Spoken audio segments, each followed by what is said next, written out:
oh, hello, so that way it's kind of like we're flowing a little bit as opposed to a good idea, like we're just sitting here quietly and then, should we get started? Because then it's a little awkward, I think. Not a bad idea. Just because we don't have like I think a TV show would have like intro music. It comes in, it's like. We could have the Twilight Zone music. We all do it. All right, we're live. Welcome to the NapaJordanPetersonPodcast. I'm Ryan. Tonight with us is Dallas and Arthur, and we are a regular meetup group here that meets once a week in the Napa Valley that uses Jordan Peterson content as a basis for further discussion of his ideas and what we think and our perspectives. So where should we start, fellas? You said you wanted to talk about maybe the shooters? Shooting, yeah, something light. I was saying that the worst thing we could talk about is the shooters. I don't know how you messed that up. No, that's not true. That's not what you're saying. I didn't really have anything profound to start with, but it seems like it's really topical. Yeah, so what happened recently, because I don't know when you're going to be watching this video, over the last weekend we had two, I don't know if they're mass shootings, but two Those are mass shootings. Yeah, okay, they were mass shootings. Happen back to back on the same weekend, which was quite a bit to take, because I don't think that's really happened before in the nation's consciousness. So there was a lot of thought and discussion about what's going on. And well, first I'll start off by saying the most shocking thing is that for me it just barely made a blip. I don't have much of a reaction to these things anymore. I honestly don't. I mean, I might say I'm outraged, but what I mean by that is I condemn it, right? And I think it's really important to do something about. But I don't actually have an emotional reaction to the news, right? To the headline. I do have emotional reaction, like the other night on PBS. They actually went through the 31 people and they showed the pictures and said something about each one, and that always gets me if it's made personal. But numbers don't matter to me much. Well, the events, especially when they happen so far away, it's and you see it only on TV. It feels kind of distant because it is. And like I said, as you learn more and more context, or if it was local to you, if it happens in your own hometown, it's a very big deal. Yeah. And of course, all the watch out, your guns are going to be taken away. There's a lot of gun control stuff going on, as well as. They posted their manifesto on certain places on the internet. So the question is, should we shut down these places? Do we want people to encourage these events, incite violence, so to speak? And I just had a really hard time trying to understand how I could say something online to make someone else really, engage in active violence where I would have some. I mean, I'd definitely have some more responsibility, but like.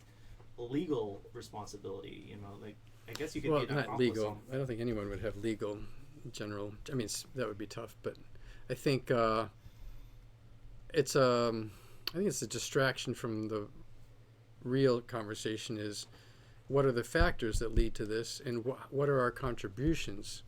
So I think it comes down to demonization. When you contribute to the demonization of a group of people, like immigrants or Mexicans or something, any kind of group of people, if you do say things that kind of lump people together and then demonize them, I think you are contributing to whatever happens to those people.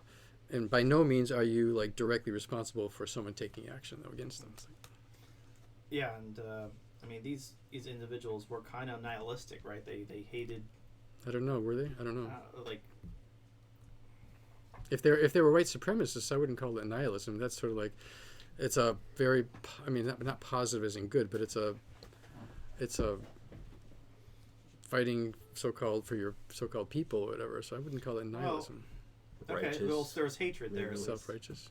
Righteous. For them, it's just righteous, not just self-righteous. Not nihilism would be like... Everyone should be killed because there's no meaning and nothing's good and I'm not good and no one's good. So I wouldn't think they're nihilistic. They were just kind of suicidal, or there's probably different for each shooting. I mean, there's been so many shootings, and there were two different shootings. They're not connected, are they? Or? No, I Yeah, don't well, think so. both of them weren't white supremacists. One guy was kind of right-leaning, Right. the other guy was left-leaning, so. Mm-hmm. But there has been previous ones where or definitely hate crimes where they're going after in their manifesto after a specific set of people. Yeah. In it. Did these people have internet connections? Oh yeah.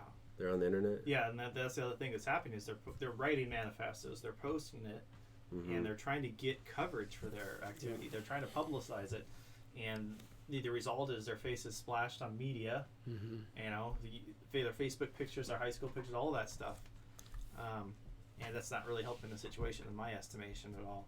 Trying to give them any type of infamy. Yeah, the media outlets, it seems like, are just showing the stories over and over again.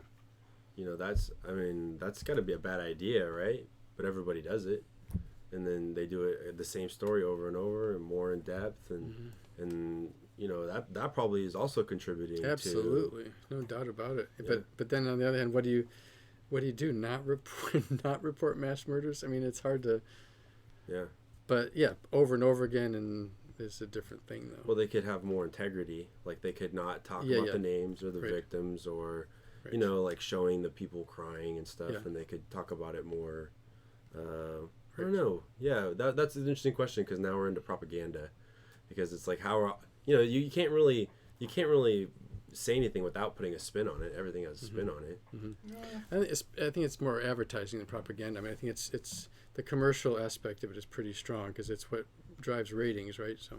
And that's pretty much the bottom line for that's kind of propagandistic decisions. though, isn't it? It's related. Like, I think a propagandistic is more ideological instead of just trying to get money. But there's also different things because you can report the facts as is. There was a shooting. His name was this. It happened here at this time. And then when you add analysis to it, and you try to turn those into a narrative or tell a story that has a message, so to speak, whether it's about gun violence. And this is the eighth shooting that's happened this year. That's where you start getting into some propaganda, I think. But the facts themselves, by the way, you can tell the information without spinning it, so to speak. Yeah. And without, I like the word integrity. I think you'd have to unpack that idea, but I think that's sort of like the organizing principle there, where to go in that direction, integrity. And also, it's ridiculous to be sort of live with no facts and people just speculating the whole time. So we don't know anything, but we think that's so ridiculous. Because exactly. Somebody on the ground just called and said that there's a shooting over here. We know nothing, but here's what we think. But we have to keep talking every time. Yeah. I don't know. So what are the deeper issues here? Integrity? No. Yeah, and you know it'd be nice to figure out what's causing this hatred. Well, my thinking is that something we're doing, like as a people, is causing this. Something we're doing right now is causing this. You know, that's what I think. I don't collectively, as a culture or something that we're doing, or. Well, I mean, but you're hearing about stuff in other parts of the world as well. So I don't really know what level to look at it, but maybe like just something is going on in the world right now that is like, causing this to happen. Something we're doing. I mean, right? I mean, that's my thinking. And I don't know what else has changed, with Earth but us. I think Peterson would try to argue about. That's why I tried to say nihilism earlier. Was like when you kill God, you're left with this lack of meaning, and it's very easy as soon as you enter like a phase of suffering in your life to try to say, well, life is just nothing but suffering because there is no meaning in it, and that's where you get this hatred for yourself and that suffering, and no one else should suffer, and you're doing them a favor, as Peterson points to the Columbine Manifesto. I think he's right about the Columbine type, but I think most violence in history has been done in the name of God, or the equivalent of the name of God. I mean, like even Stalinism was the God was the state, but it's in the name of something that people admire and praise and worship. So I don't think I think the violence is usually in the name of something like God, rather than the death of God. But for but also it's true. The nihilism is there too. So I don't know. Yeah, it seems like this random act of violence thing is also something that's been known to civilization. It's always there lurking, And it's just at the point now where the powerfulness of our tools are in more hands than they ever have before. And so when someone does choose to randomly create a random act of violence, it's has some devastating consequences. Not just mugging or isolated knifing or something. It's you can now. Like a machine gun they said in a like crowd. a musket, right? So they could say, "Hold on, wait, I got to reload." Yeah. wait, don't move. Okay, now I'm going to shoot you. People in the crowd are like, "We're hip to this. He just shot this person. He's probably going to try to shoot one of us again." In 5 minutes from now. Yeah. But and I think in a way it's just as simple as the copycat thing. Whatever's behind that mentality, it's just like it's been done, so it's going to be done again. It's may not be much deeper than that. Yeah, I haven't read many of the manifestos, but interesting. They did capture one of the guys from last weekend, though. He's still alive, so it'll be interesting to hear what comes out of him. I haven't been really following the news that closely, but that's another thing too. The same thing, because his trial will be a year from now, and he'll be sitting in jail, and people will be doing interviews with his family and friends, and releasing all this speculative, and then it'll come out in trial later that I don't know, he was on antidepressants, or he was a sociopath, or he was watching Taliban broadcasts, and one thing led to another, and okay, we're sorry, but meanwhile all the damage has been done this year of all the media outlets picking up random tidbits, and be like, this week he's a white supremacist, this week he's a he's a Trumper, this week he's both, and I mean, for the most part, there will be other stuff in the news cycle, but it's all the same problem. Yeah, I heard a couple of the girlfriends come out, and they were talking about their interactions with these guys, and they were just saying, I could tell this guy was nuts. Yeah. One girlfriend broke up with him very slowly in stages, just because she was really afraid. So it's like we have these warning signs, but at the same time, you can report them, but the police really can't take action, so they cross the line. And like I said, the tools are just so powerful now. It's clearly mistreatment of women seems to be a really big what do you call it, correlation? I mean, really a real indicator. Correlation. I think, but I just don't know enough. But well, that makes sense. But then now they're talking about profiling individuals to see if they're going to possibly commit a crime in the future, which is a whole other ethical ball. What's that? Minority Report. Yeah. Minority Report. Yeah. That movie holds up, by the way. Yeah, I watched it again recently. Oh, it's just as good. It's Steven Spielberg, so obviously. No, I don't know. I'm a Steven Spielberg fan. Star Wars seems a little dated now, but still good. That's George Lucas. Oh, see, Indiana Jones. I'm so bad at culture. I didn't know. I was like, culture. You could have been right. Leave angry comments. I know, yeah, right. Yeah. But it didn't. That wouldn't occur to me. So the nihilism comment is interesting to me, because then I'm wondering if it is something like nihilism, is Peterson saying that there's more? Well, I think he would say that if they had this framework to bring meaning into their life, they would focus on that, and that's what's missing. An avenue to explain how they bring meaning in. And I heard someone else talk about how that's really a right-wing conservative concept, because it's so tied up with Christianity and the church and meaning in your life.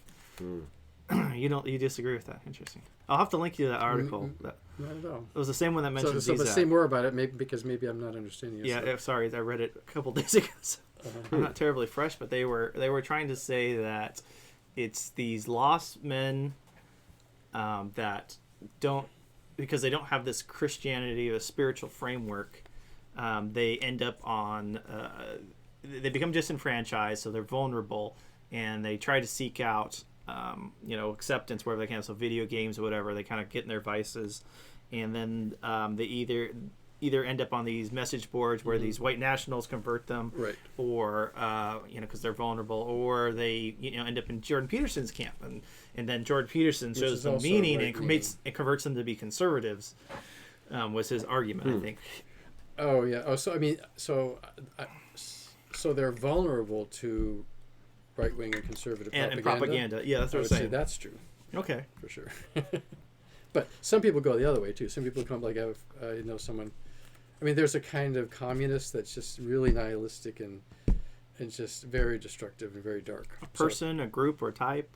It's a type, and I know a couple. Gotcha. Yeah. Okay. So, I mean, you can go in that direction, yeah, too. But yeah, and it'd just be interesting because I've read a lot of Peterson. I understand what he's doing with his framework here, but I would like to hear what are the other psychological systems that make sense. What other frameworks can you put together that lead you on a path where you're not going to be shooting everyone, and not going to be causing violence? Just a framework for meaning, like the way put it earlier. I think the social justice framework, I think, is one of those. Gotcha. So like there, Martin Luther King, and there's this book that I would recommend that people read. It's called Just Mercy. Mm-hmm. It's by a black man who is a lawyer for people on death row.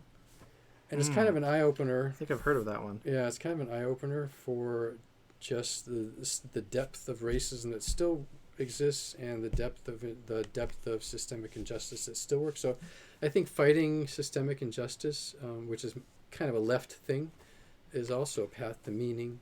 And it kind of fits into Peterson's framework a little bit. Yeah, it's a path to meaning. Like you can apply some of the same labels. And I guess that's what maybe what I'm looking for is what the differences in where the left and the right kind of ideologies emerge into that, and because you just showed that the left ideology can also fit in some of that framework too, so it'd be interesting to see where the differences start happening and branching off. So what do you think? So if the meaning part's not the conservative thing itself, and the lack of meaning is where you get the nihilism and the random act of violence and wanting to hurt others, but we also talked this week that it's more than just the nihilism that causes you want to hurt others. There's also like revenge and vengeance motives. It's almost like an emotion. It's also the pleasure principle because it's very pleasurable. I mean, there have been a number of times today when I was thinking about the people that I blocked on Facebook recently, and I kind of in my mind, started saying all sorts of things about them and noticing the pleasure of hating them. So, and it's a real pleasure.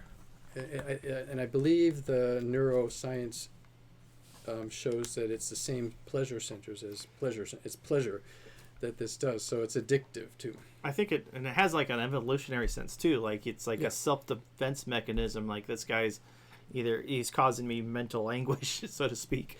So I'm gonna shut him out, and and you want to reward yourself for taking care of yourself in a way. Right. But it's interesting we have systems that reward us for that, but other times when we're not taking care of our hygiene or other aspects, like Peterson says in Rule 2, where we take care of our animals better than we take care of ourselves. It's very interesting of what we ignore and what actually our brain rewards us for. It makes me think that we look at examples like this, like shooters and stuff, to try to figure out what not to do. Like we would look at, we would say, what does this person believe? What do they identify with? Because I don't want to get caught up in, we were talking about a path to meaning, and it makes me think of like, the path they talk about in like, I guess it's like a Christian thing, right? To be like, what's the path, or to be on the path, or maybe it's not. I don't know. But there's like this idea of the path, right? Which is the whole truth. I think that's what they're meaning, because it's like you want to be on the path of truth or the true path or something like that. So I wonder if it's not like a human thing to look at people and be like, well, what's that person identify with? Is that person? And they're like, oh, well, I like cheese doodles and, Digimon. And they're like, okay, we got to avoid cheese doodles and Digimon or whatever it is. Like that's kind of what we're looking at. But then thinking that makes me think that doesn't seem right. Because like you're saying, like anybody could give any name a bad name or any name a good name. Right. So to me, it's like a question is, what should we be looking at in order to, I guess the question would be, what should we be looking at in order to judge whether or not we're on the path? It seems the responsible thing as a society is we want to figure out the cause and change something about society so it doesn't happen again. Like something has to be done, and that's the argument in the debate. Right. It's a question of what, like you said, we could profile people better, but I think we're starting to learn that profiling has some really negative consequences and side effects. So we can't just always say this thing's bad now. We have to look at the whole situation. So you're saying that you think people look at other people to see because they want to change society. They want to go, we need to outlaw cheese doodles and Digimon. when a tragedy happens, something has to be done. Yeah. Something has to change. Yeah, we do have to change. You're saying we do have to change society, and people want to know how and where and what. Yeah, because we can't live in that same society where something went bad. I'm trying to say that's a fundamental error. What do you think of that? To change? Well, that's a good question. Could you live in a world where the society just ignored bad things and nothing ever happened? Bad things just kept happening? Wouldn't you want to? That's still a decision, though. It depends on the bad it's a value things. Call. It depends on the bad things. True. And that's the thing. Not everyone feels like action needs to be taken on every single event, too. So you're very much right in that regard. It's but not that's still changing society. I mean, when you don't do something, you're still affecting society. Well, you're still molding society by not doing something. We want to change society. I agree with that. I'm trying to say that, I mean, because we were talking about the path. I guess I was thinking more about it would be situational. I guess it would be. I don't disagree with you guys. I think if that's what you guys are saying, it's different based on every situation. I would agree. And I guess I was thinking more specifically about like shooters, because I don't think that we should be like profiling these shooters to figure out, to make societal changes. Well, it's important to avoid the either or thinking, because I know there's one post on Facebook today that was trying to say what was it? Either it was saying like we have a mental health problem, not a mass shooting problem. We have a faith problem, not mass shooting problem. But it's obviously we have both problems, right? I mean, we have a problem of faith and of morals and and the fact that we have technology that enables people to shoot a lot of people all at once. Mm-hmm. So this trap of always falling into this either or, and then arguing about that instead of looking for the whole truth. That I think is a kind of this. Yeah, that's a really good example, because you're kind of saying that we have two problems: a society problem and a shooter problem, right? Oh, that's interesting. And instead of trying to argue, sometimes it's important to try to figure out which is more important, but it's better to at least start that and say, okay, well, they're both important, instead of saying one's not and one is, or something like that. Because a lot of the arguments just come down to a useless waste of time of, it's either this or that, when in fact it's both. Yeah, where everything needs to address it. Just we differ in how we think, it should be. And I think going back a little bit is like, we have to figure out who these people are. We have to learn their profile. We have to learn the events that led up to this. Like, we need that input. We need that data, and that data is going to help us make better decisions in the future. So we need to collect that data in an honest, truth-seeking way and distribute it in an honest, truth-seeking way. And I think that's where some of the media is letting us down, is there's a lot of analysis attached and a lot of strongly suggesting, and then you have a lot of people that might think that, this is the only solution, because they haven't heard these other topics and these other issues, whether it's mental health or upbringing. Like a lot of, I guess there's a common pattern. A lot of them don't have fathers in their lives. Yeah. So there's all sorts of things going on in society that it'd be very low resolution to say it's only this one thing that built this person that caused this event. And so, like, if let's say a person who wants gun control, like pretty strict gun control, if they just immediately ridicule someone who says, well, it's a problem of not believing in God. If they just immediately ridicule that and saying, instead of saying, okay, well, maybe there's something to that, and on the other side, if the guy says, well, it's a problem of God, and then he ridicules someone who's focusing on, like, trying to get laws passed to outlaw certain kinds of guns, and he says, no, it's not. It's not guns that shoot people; it's people that pull the trigger. That kind of idiocy. Excuse me. It's a stupid. It's I'm sorry. I'm getting partisan, but it's. I'm just saying it's both again. It's like, yes, of course. Both sides kind of minimize it and focus on the wrong thing. I know exactly what you're talking about. Well, I think that the problem is, and I think the way I see the problem, it kind of explains that, and it's that we have to weigh the two. And I think that the societal problem has to outweigh the shooter problem, right? Because in my thinking, we only have so much energy to use to address problems.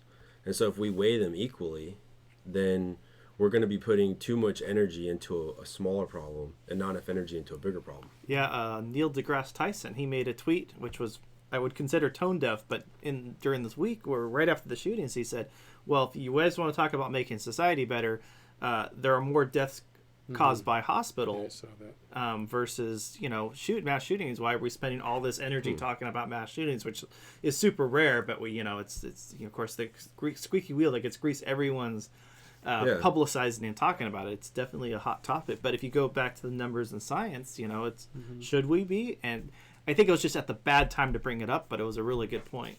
In a way, I want to get back to that, but I think you were going into the either or again, because I don't think it, you can talk about shooter problem and society problem, and it's right. Every individual is going to have limited amount of energy, but I don't know. If we were talking about all addressed, I think. Let's just hypothetically say that one problem was due to, I don't know, like growing up in disadvantaged areas, and then the other was then the one that would be juxtaposing that would be gun control, right? Like let's say we knew that was the two. Well, if we address both problems equally, the thing is that I would think that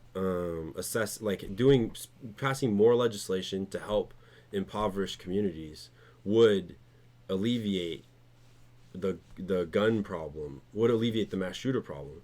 But if you're taking time and resources away from helping the communities to pass like anti-gun legislation, then what you're really doing is if there comes a point where you get diminishing returns, and if you keep focusing on diminishing returns, now you're propagating the cycle, because actually what you're doing as a legislator is taking resources away.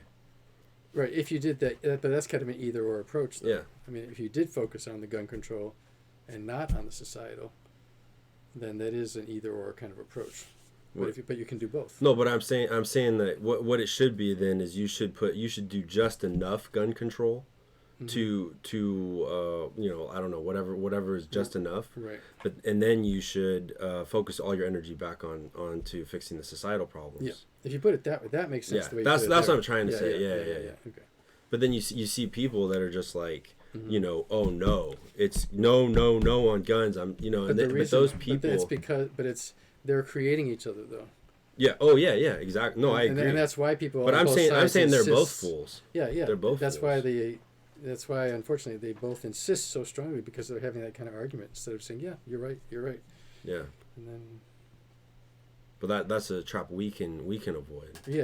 Right. Yeah.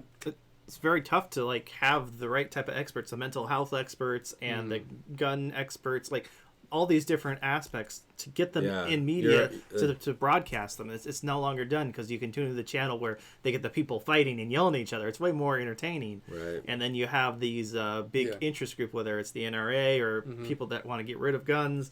There's these huge interests that are pushing their issue to the forefront and trying to get people to talk about that. So there's a lot of money in that, where if you're not capitalizing on eyeballs, you're trying to buy and propagandize. But it's not just more entertaining on that big level, it's just more entertaining for each one of us.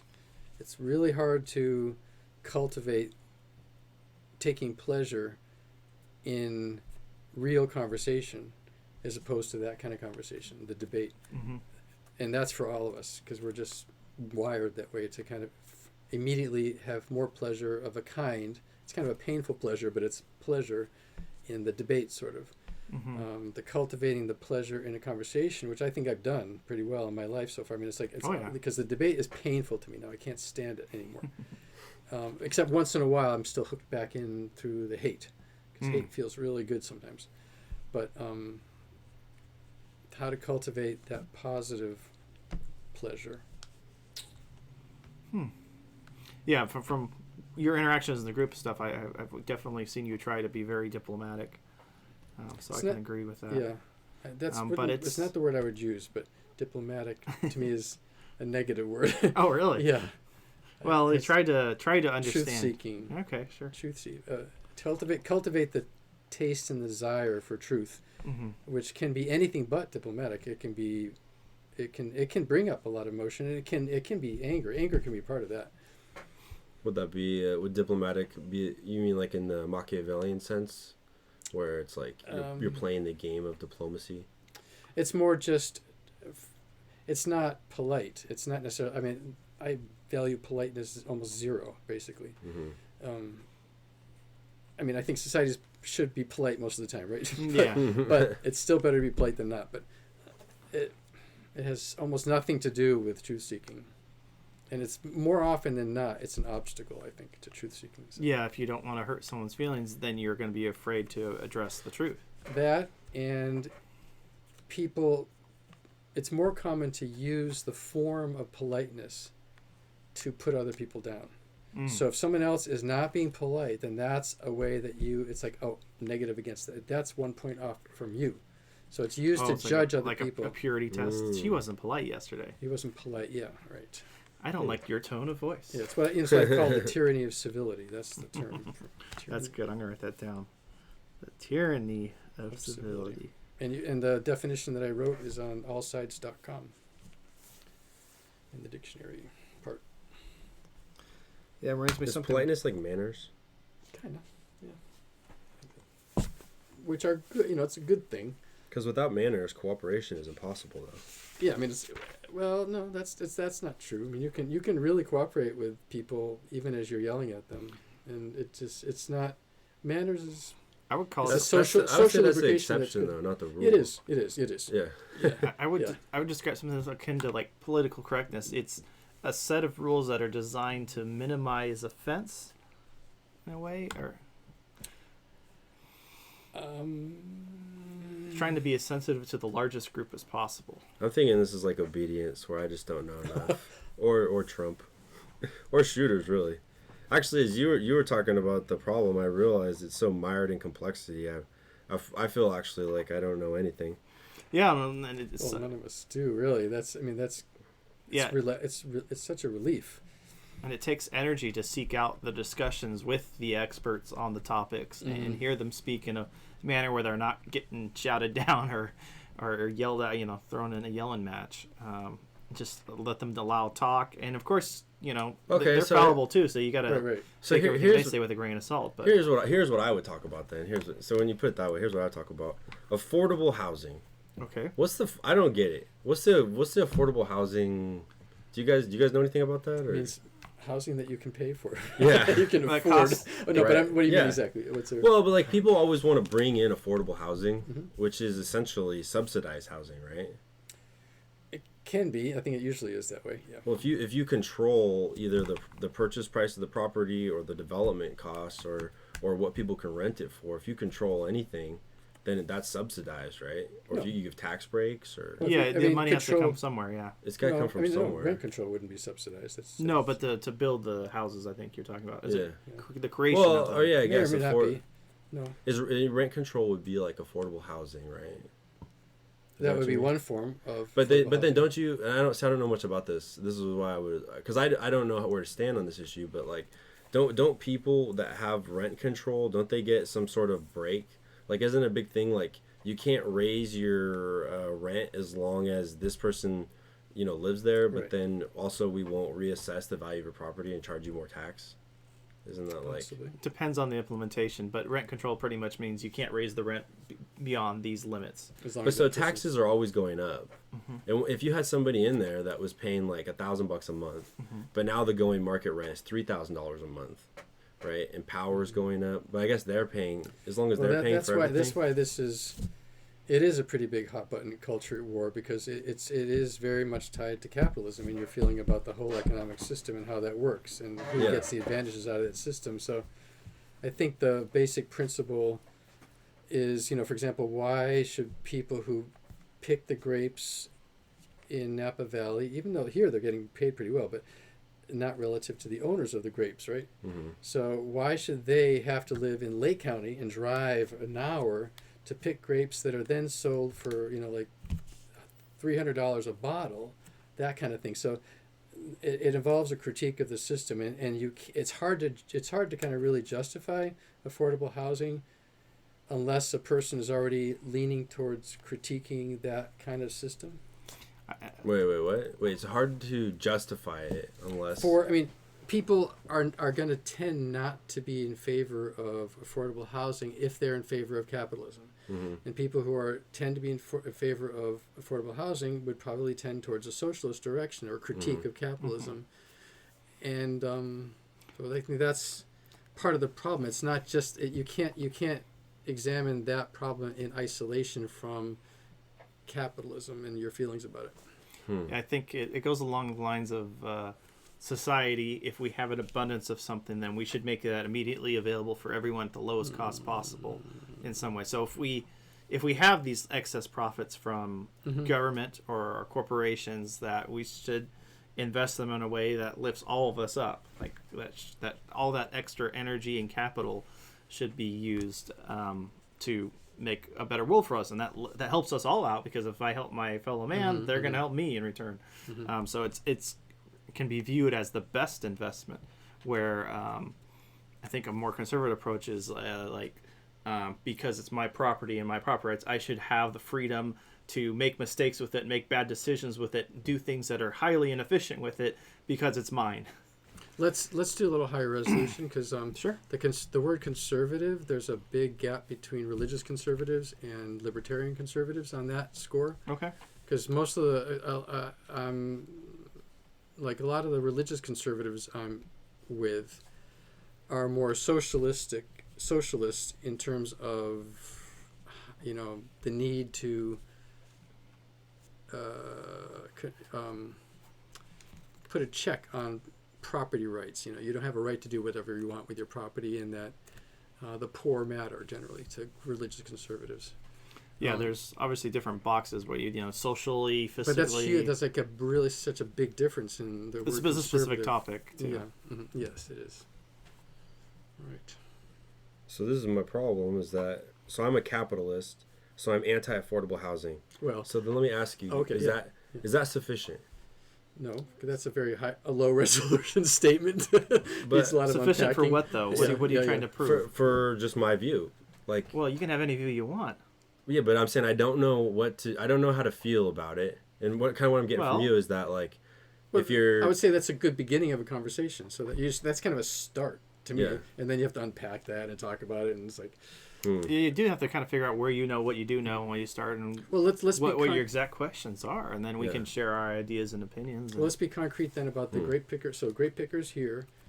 So in St. Helena, there's not a single house under $1 million. Okay. And yet there are people who pick the grapes that form the foundation of this entire economy in this valley. And the amount of money that people are making off bottles of wine sometimes is, the word I would use is obscene, but if you're a capitalist, you think it's justified somehow, because if the market buys it, then it's justified. So I think that's a fundamental critique that I would make of the capitalist idea, is that if you can buy it, so it's justified. I'd say no, there's no remote ethical backing to that at all. So you can buy people, and that wasn't justified, right? Slavery isn't. So what would you, how do you feel about people literally who are doing the work that is the foundation of this economy really can't live here? Well, I don't like that. Okay, so what's, if you don't want affordable housing, what kind of where would you go in that direction, or how would you solve that, or just accept it as a tragedy or something?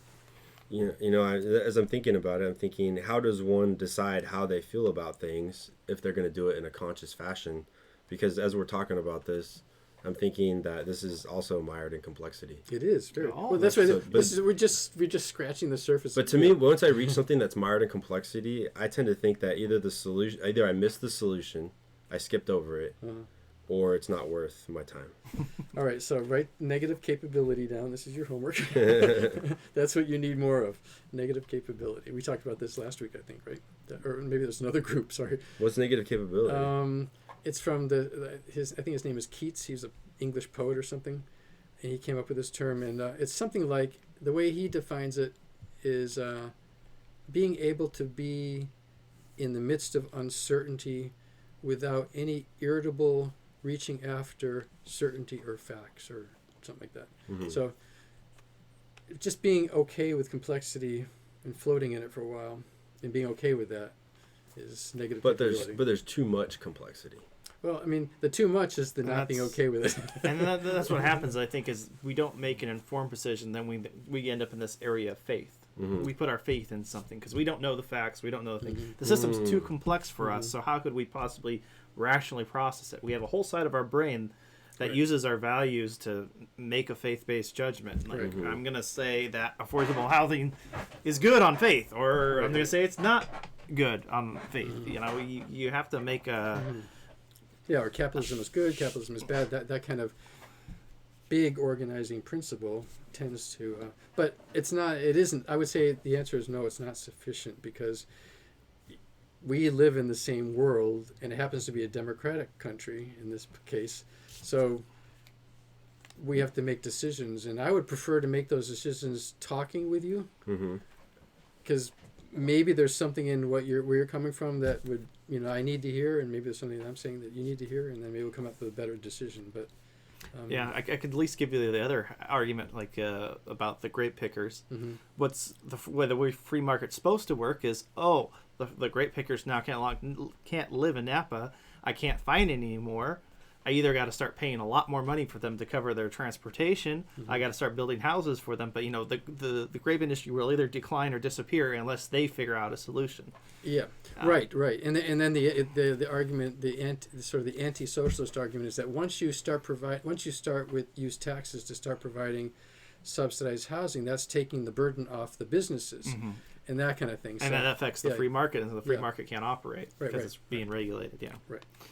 This actually gives more power to the no vote. I just realized. I never thought about this before, but I think I was caught in a dichotomy between a yes vote or a no vote. Like a yes vote is definitely a yes. It's like we need to address this issue.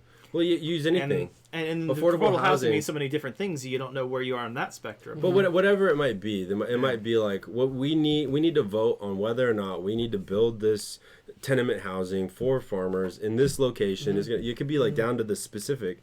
But so a yes vote would be like definitely yes, we need to do that.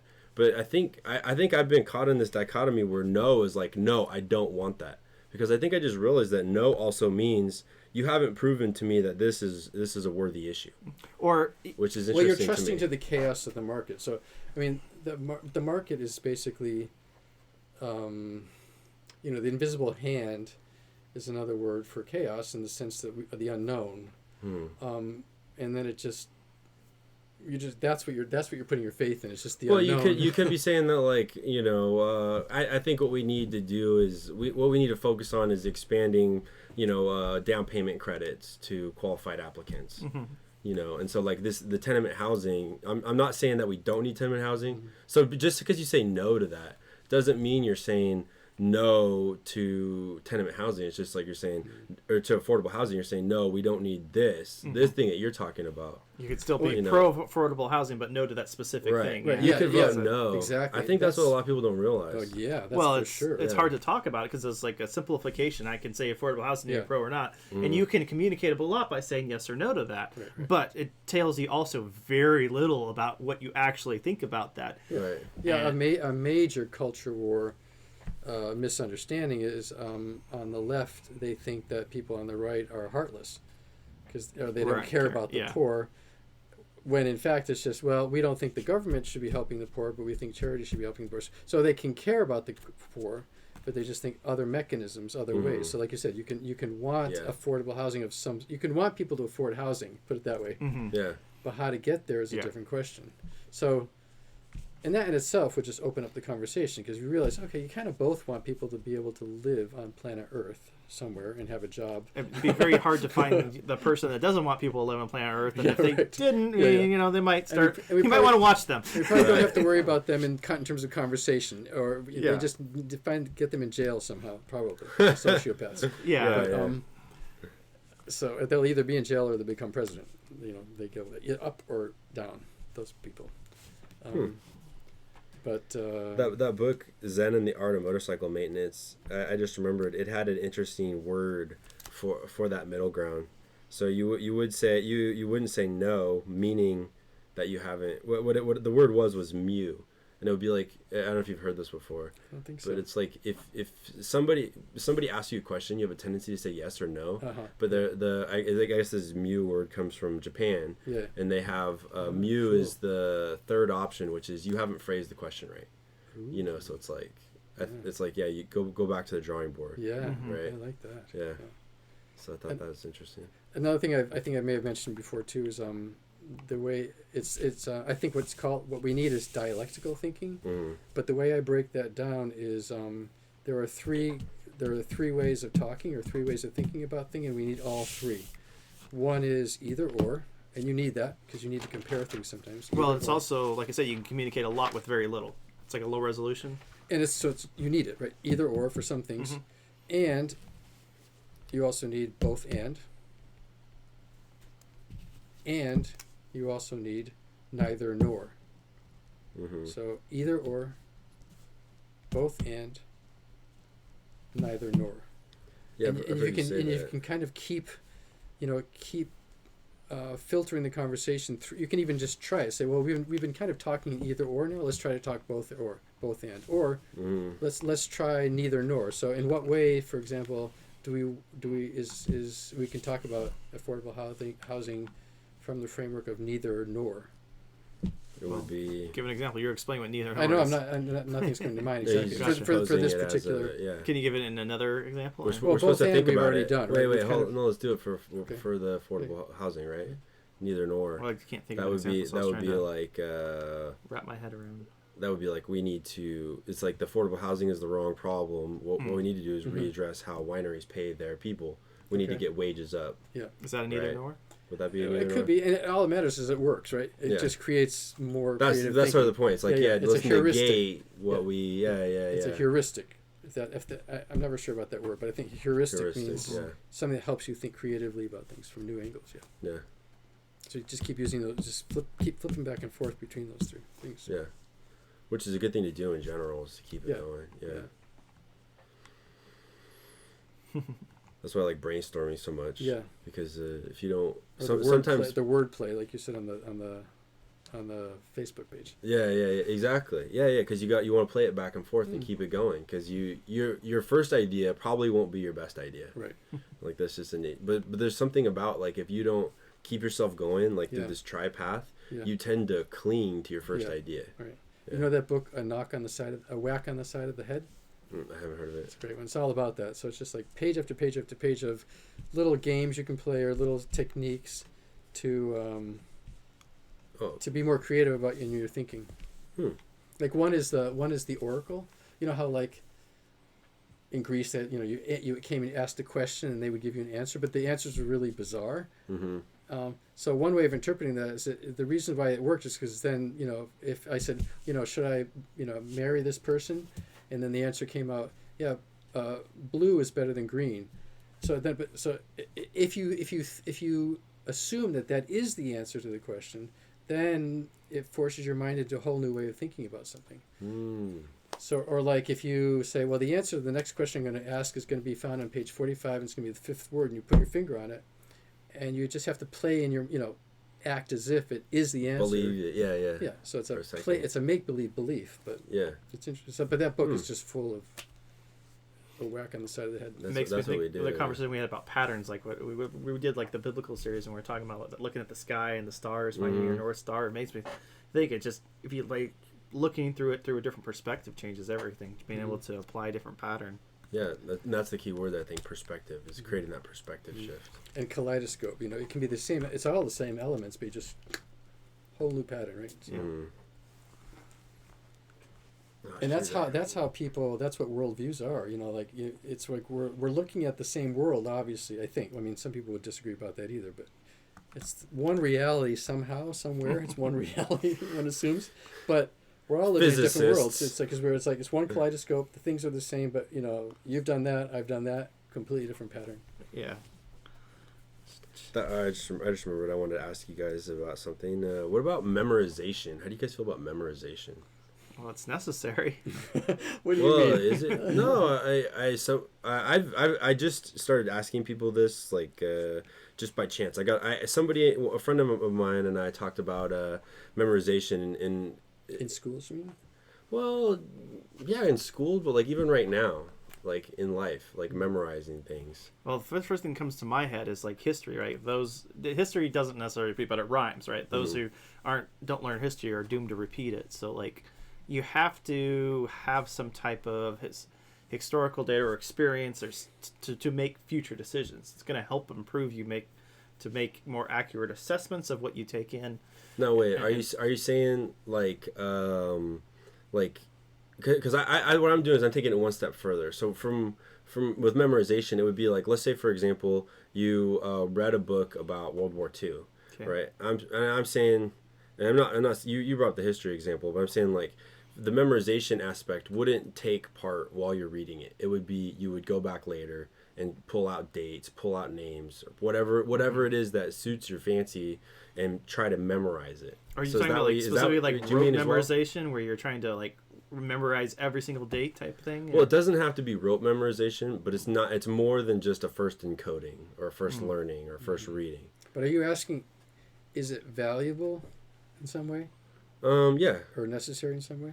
Yeah, valuable, necessary. I guess valuable more than necessary, because I wouldn't make the argument that it's necessary, but I would say, that was a surprise to me, is that I place a high value on memorization. Yeah. And why? Because I believe it opens up the most neural pathways in your mind. So memorization keeps my mind like fit and healthy, I feel. So something along the lines of, the more educated you are on its various topics, the better you are for interacting with the world. He's talking about memorization, which is not taking in information. It's not understanding. You're talking about understanding. Okay. I mean, I think that could be a little high resolution then. Well, it's just a different thing. I think you can understand something, but that's not memorizing anything.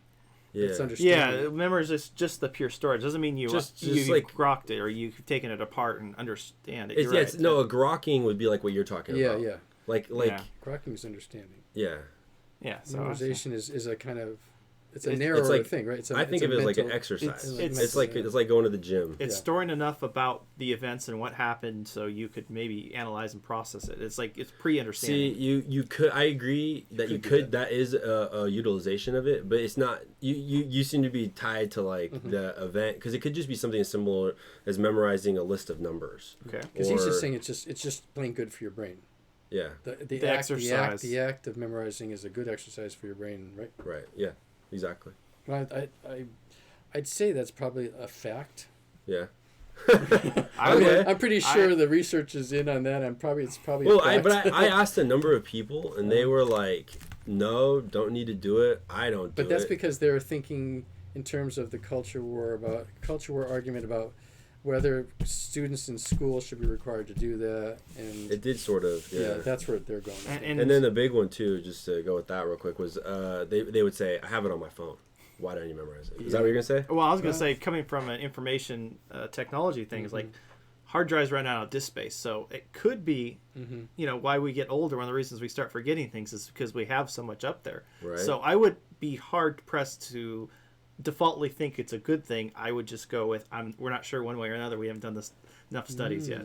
So you might think it might be taking up disk space, which could be, the operating system could be working better without that space being taken up. One of the things we know is that one of the behaviors of our brain is actually actively filtering out information. So we have it stored, but it's blocking it from the other side. It's only letting through the important, meaningful context, and it's hiding everything that's not that. So our brain's already actively starting to stop us from recalling things, which is so bizarre to me. Like, it would be great to access it. We have it in our head. It's like, and people can get brain injuries, and then all of a sudden they're speaking German. When did they learn German? It's our brain's so mysterious. It's very hard to. But you're talking about conscious access, so.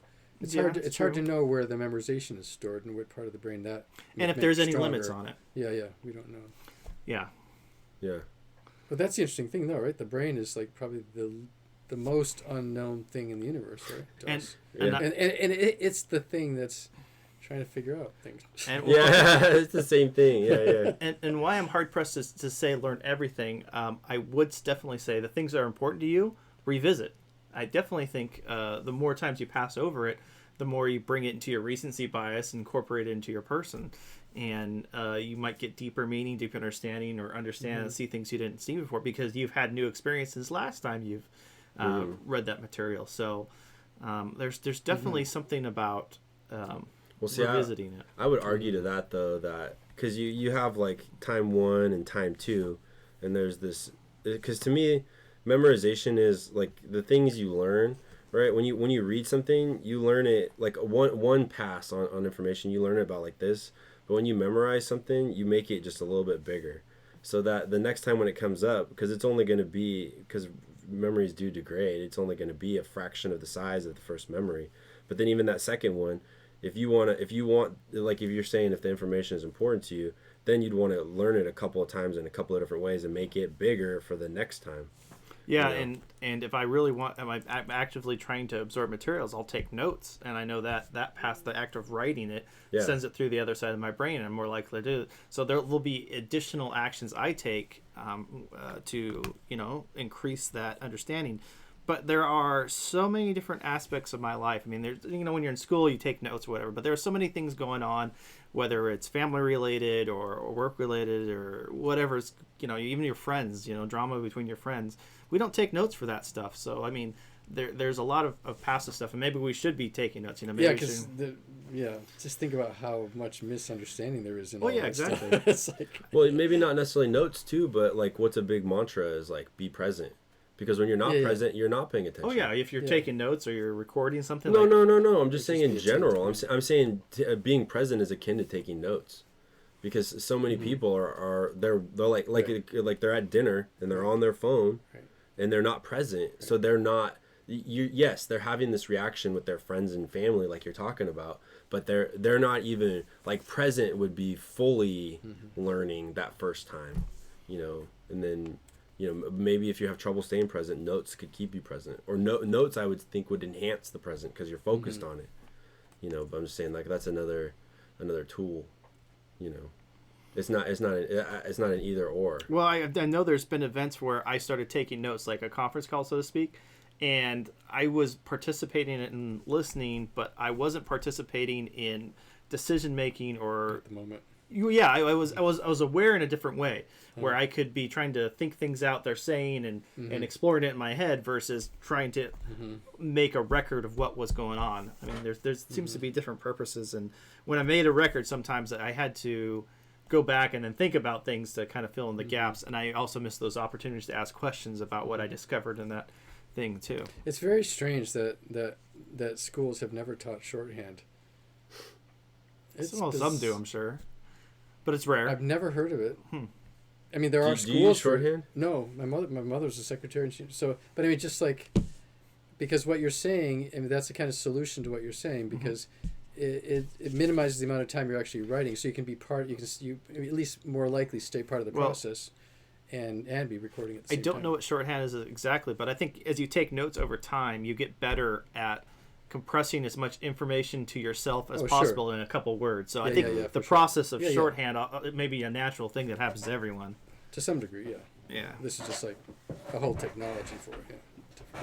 I learned shorthand. Did you? But I didn't like it. And actually, I learned another note-taking technology that I found to be superior that wasn't based on shorthand.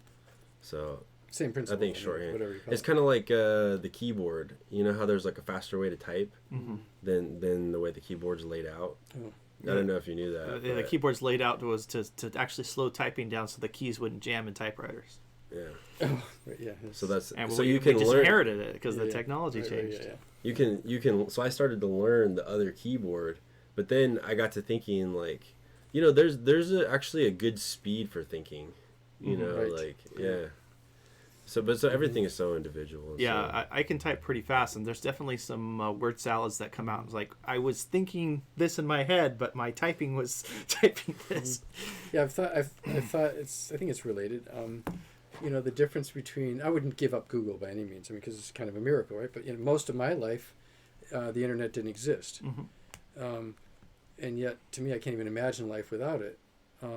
So what I had to do is I actually had to like get on my bike, spend about half an hour riding to the library, flip through a catalog, card catalog, and then find a book, and it probably wasn't there, so I'd have to wait for the book to come in a week. And then so to write a book report, for example, right? Mm-hmm. Or even just look up a fact, and you would run across so much anecdotal, different other evidence you weren't looking for, but you still stored and that you might use too. There was this accidental discovery part of that. Yeah. Sure, exactly. That's where I was going. But there's other things happening. So, for example, even just that time of riding your bike, you're thinking, right? So there's all sorts of other things that are happening that you lose if you just get the fact right away. Yeah, I think accidental discovery, or the associations that are happening, or just actually meetings. You have to talk to a person who has experience. So there's all sorts of things that are being lost, and there's all sorts of things being gained by Google too. So yeah, I remember walking home from school every day. It would just be that silence you have with yourself, or like driving to dinner every night. You'd have when I was a kid, it was like we had Walkmans, right? But they didn't work really well. Yeah, you spent most of your time, the battery was dead, or CD players, you couldn't listen to them while you walked. And so it was like, you spend a lot of time just like thinking, processing through. It's kind of like a form of meditation. I agree with that completely. I would like to see us go back to that. Well, I think I don't know. It's pros and cons. That's what I don't know what the. It would be hard to give up. It would be. Yeah, there was definitely harder for some. It's good to recognize there are trade-offs, and it's good to, I think, preserve and explain how the world was before these major technology changes. People easily forget the differences, and we're one of the few that will live across that gap and can bring that past to the future. Would you guys give up Google to go back to, like, let's say 1900 level of mass shootings? Like, what if Google was causing the mass shootings? Would it be worth it to give it up for the mass shootings? I mean, that's too hypothetical. Is it though? No, I keep Google. Is it though? I mean, you're saying if Google were responsible for mass shootings? Yeah.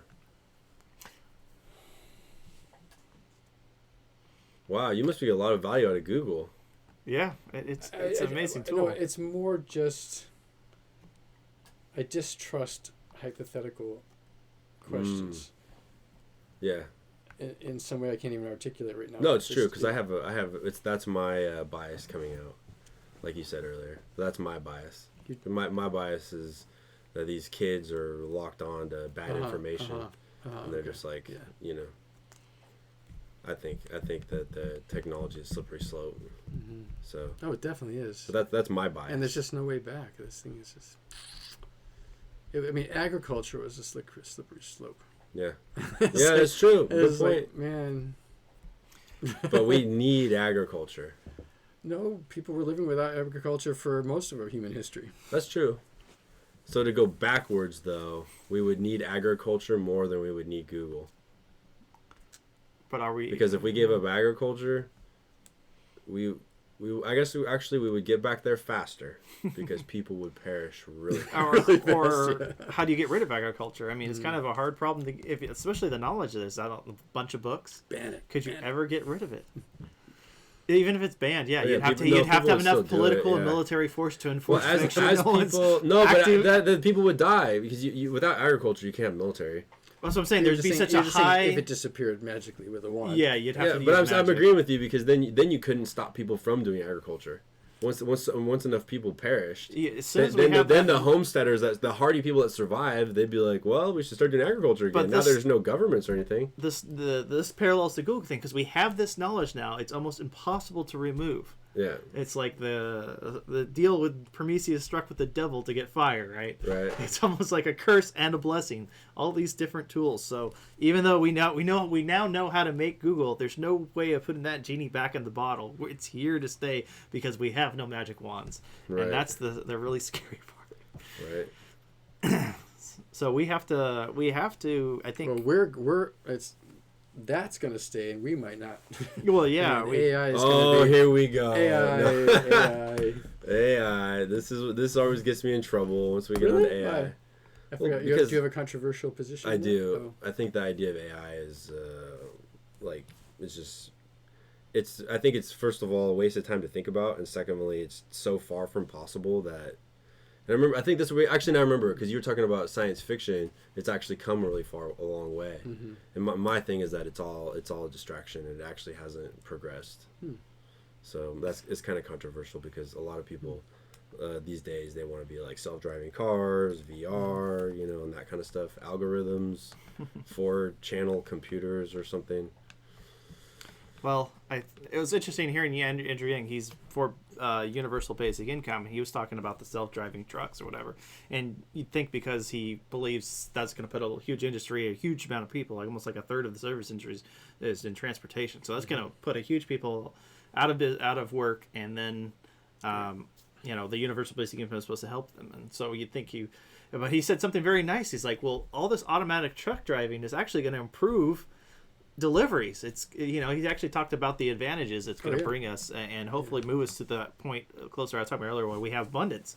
As soon as we have abundance of something, we have a system that can automatically distribute it fairly, automatically without humans involved. That's great. That's some Star Trek level stuff. Yeah. That's what we all should be aiming for. So we can want to focus on other endeavors that as long as we meaning. own it. We have to own it though, because if we don't own it, then we're at the mercy of whoever owns it. Gotcha. Yeah. Well, that's the thing. Is like if they program in some it has to nefarious be program or something. It has to be built in a way that's it's not taking huge value judgments, I guess, so to speak. It needs to be built in a way that's for everyone, which means taking in everyone's quirks and everyone's value differences, which is a huge problem to tackle.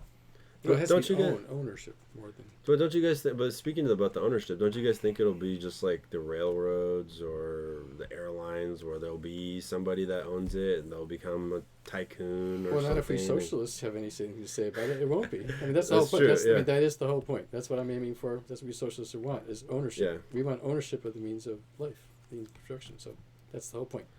That's what we should be talking about, because that is what it all comes back to. Yeah, it does. Who owns it? Who owns the world is still the main question. But who owns it is the guy that can do it. And it's usually one guy. But and so that ties in. I completely distree with that, and that's why I figured you might. Because it ties into the worldviews of individualism, and that's why all these things are connected, and they're interesting. Yeah. Mm-hmm. Yeah. Maybe that's a good place to stop it for today. We've got a good hour in here. Thanks for joining us. Let us know if we said something correct, incorrect. We'd like to hear feedback, and we'll continue to have these discussions and continue to learn ourselves and have some fun doing it. All right. That was fun.